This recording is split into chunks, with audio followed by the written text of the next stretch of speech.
We just did that.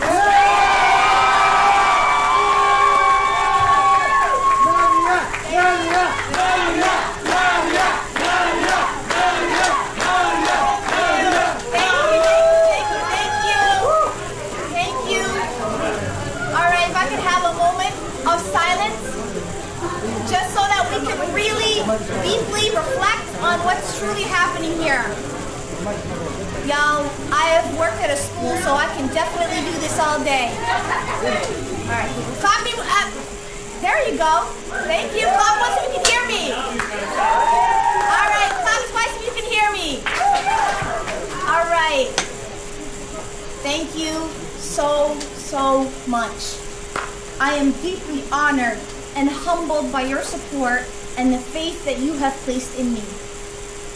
This election is, of course, a momentous one, as we already know, and I am truly grateful for the opportunity to lead our great city.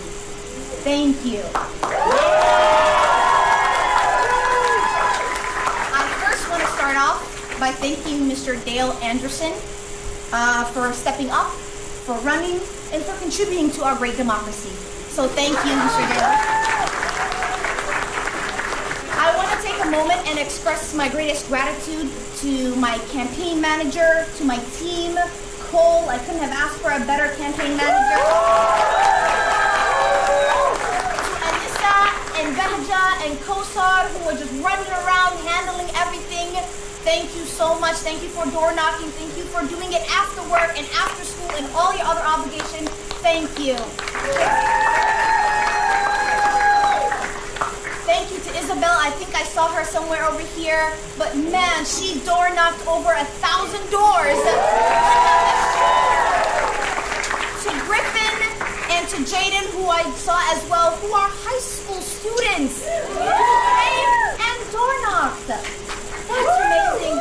It's truly amazing to see young folks being active in politics and taking their civic duty serious. It's amazing. It's amazing to have that on my team. And I also want to thank Ian, who's also all the way over there, the British dude, all the way in the corner over there. He biked even when it was cold outside to go door knock, and that's dedication. So thank you. I also want to thank all my supporters and my donors, and all the people who endorsed this campaign. Yeah. You know, I cannot stand here, because y'all already been waiting all night, right? But I can't stand here and name every single one of them, because we'll be here until next week, and y'all want to get home. It's school night, right? But I want to highlight a couple of folks.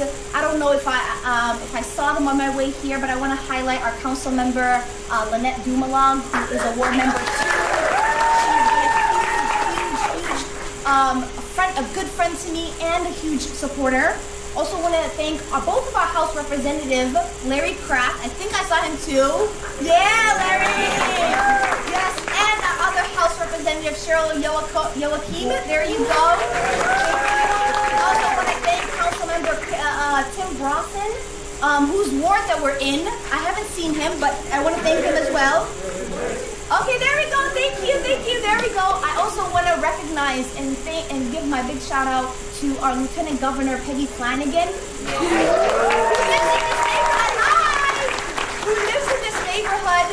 Not in this neighborhood, but in the city. I also see our Senator Ron Lax. Thank you so much.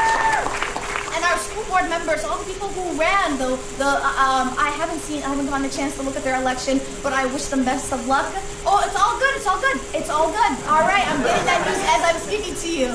And I want to thank them for running, and I want to thank them for their support. It was amazing to do it in collaboration with them. I want to thank Yolanda Ferris. There she goes, our newly elected council member. So amazing to see that. So I also want to highlight Mayor Jake Spano. I think I saw him somewhere in here. There you go. I want to give y'all, ladies and gentlemen, just look over there. That is our current mayor, Mayor Jake Spano. I want to thank him for his 12 years of dedication to this job, to both as mayor and as a council member, for the amazing work that he's done here in the city. I want to thank him for his mentorship and his guidance. And thank you for passing the baton when it was time. Yeah. So thank you. Speaking of mentors, I want to acknowledge the man who started all of this, who idea in my head, Tom Miller, who I consider I can't thank you enough for that random Facebook message from 2019, and I want to thank you for your continued support since. So thank you. I also want to thank my friends, my aunties. I see them all around. I see my family who were donors and door knockers and hype men and everything in between, because you need that to survive a campaign. So thank you. I see them in the back hiding per usual. I see them all over, so thank you so much. I am appreciating it. I want to thank my family, my younger sister, who, I'm the eldest daughter of an immigrant family, and so that is a job of its own.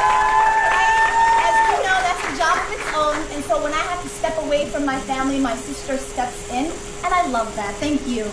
I want to thank everyone here in this room. Thank you for showing up. Thank you for voting today, and if you voted early, thank you for voting early. As you can see from all my thank yous, this isn't a one-man show, or in this case, a one-woman show. You might be thinking I forgot to thank somebody really important. I did not forget to thank my mother. Okay, I did not. Right? While I don't have enough time to highlight every single one of you and the amazing support and the truly how monumental or impactful you have been in my journey, I do want to take the time to tell you about my mom.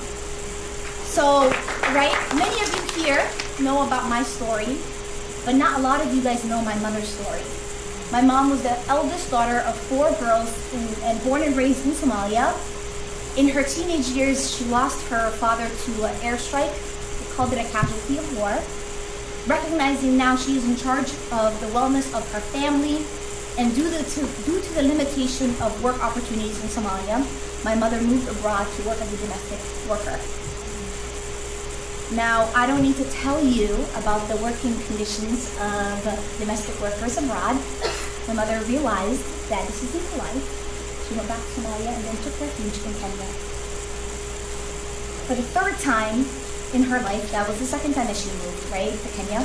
For the 3rd time in my mother's life, she realized that isn't a life for this. The life that she was living in Kenya isn't a life for the family. Isn't a life for a future that she wanted for her kids and for herself. So she uprooted her life and moved to St. Louis Park. And I'm proud to say she hasn't moved since. Except for a brief stint in Hopkins, but we don't get on each other. Right?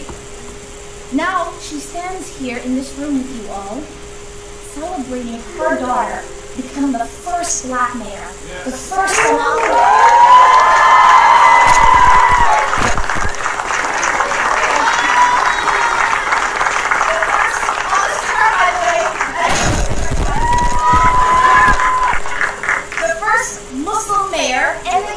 In St. Louis Park history.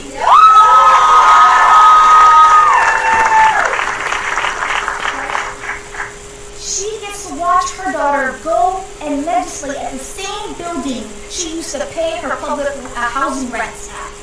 That's insane, that's amazing, right? And so often I used to be her voice growing up in St. Louis Park, and so I remember when we would go to a doctor's visit, and she'd be like, Nadia, in Somali, right? She would, Nadia, to the doctor, then you have a stomachache, right? A stomachache. And I would turn to the doctor and I would say, my mom said that I have a stomachache. Right? And so I get to be her voice here once again and tell her story. And I tell the story for 2 reasons, right?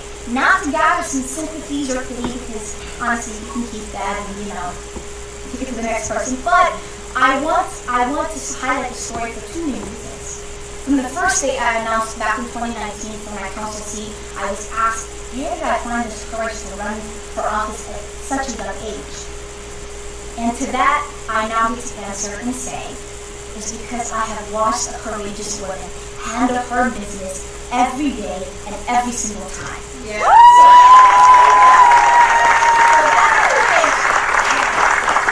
So trust me, that courage comes easy to me now, right? And the second reason is because my mother's story is one part of the St. Louis Park story. It is the one part of the St. Louis Park story that I get to highlight every time I go into the council chambers. right? But imagine what we can do when we center those stories and those voices, right? As mayor, I want to ensure that people see themselves reflected in our policies. When we implement programs such as our first generation home buyers program, people in St. Louis Park, our neighbors in St. Louis Park with different stories, see themselves reflected in that policy. When we advocate, and I'm going to get dark here now, all right? When we advocate for bomb-sniffing canine units for our places of worship, right? Our residents, our neighbors with different stories get to see themselves in that policy. Now, I look forward to centering, I look forward to continuing to center our neighbors and their voices with the collaboration of our esteemed council, who are all over here. I look forward to working and continuing this with our professional, experienced staff. I don't know if our city manager is here, but with the leadership of our city manager, Kim Keller. Now remember, folks, this is a milestone. This is not the destination. Yep. There is more to do and more to come. Thank you for putting your trust in me today and every day. It has been an honor of a lifetime to serve you as your council member, and I can't wait to be with you. As you can tell, my dad was hearing me practice earlier, but he didn't have to steal my thunder. I also want to recognize some of the elected officials that are in the room that I didn't get to acknowledge. I know that Senator Omar Mato was here. I also want to acknowledge that Senator Zainab Mohammed is also here. Our House Representative Holland is also here. Hamoud Noor is also here, our other House Representative. I'm trying to see who else might be here. I didn't get a chance. Attorney General Keith was here as well, so I want to thank every single one of you. Like I said, this isn't a one-woman show. I am going to do it proudly with the help and support of our elected officials in and outside of St. Louis Park, because we will get the job done for SLP.